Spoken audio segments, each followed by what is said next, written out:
Mentioned in the book of Genesis as a river of Eden, today the Euphrates is part of an ending as well as a beginning, for it's on the banks of this storied waterway that the Islamic State is meeting its end. Pummeled by modern weaponry, the cruel caliphate, once the size of Britain, has been reduced to a single riverside village in the distance here.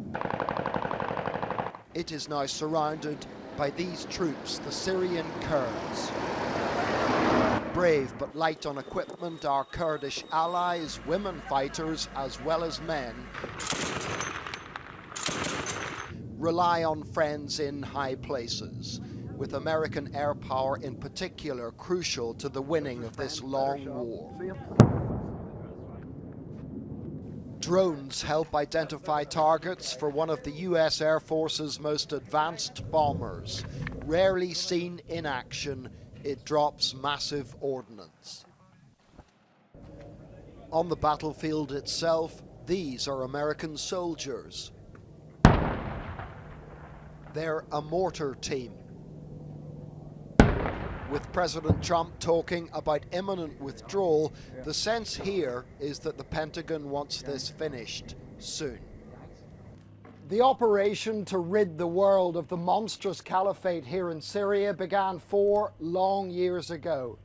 Since then, the Kurdish forces, backed up by coalition air power and artillery, have pushed the Islamic State back more than 250 miles from the Turkish border to this point and the final battle. Islamic State shell a strategic building held by the Kurds, who soon find themselves surrounded and respond. The IS fighters get closer in an armoured car, but eventually their assault is repelled, and as they try to make a getaway, the armoured car is targeted by a coalition warplane. This Kurdish commander told me that the end is now in sight. He said they had the last IS fighters trapped and had informed them there's no prospect of escape. Every day some civilians do manage to get out of the besieged pocket. They're met in the desert and taken to refugee camps. They are women, children and the elderly. There are no men of fighting age among them. Why they fled the war is obvious given the level of destruction wrought here. And those who have started to return to villages liberated months ago find much of home now lies in ruins. The defeat of IS has come at a high price indeed. 19-year-old Abdul Karim lost many family members during the war.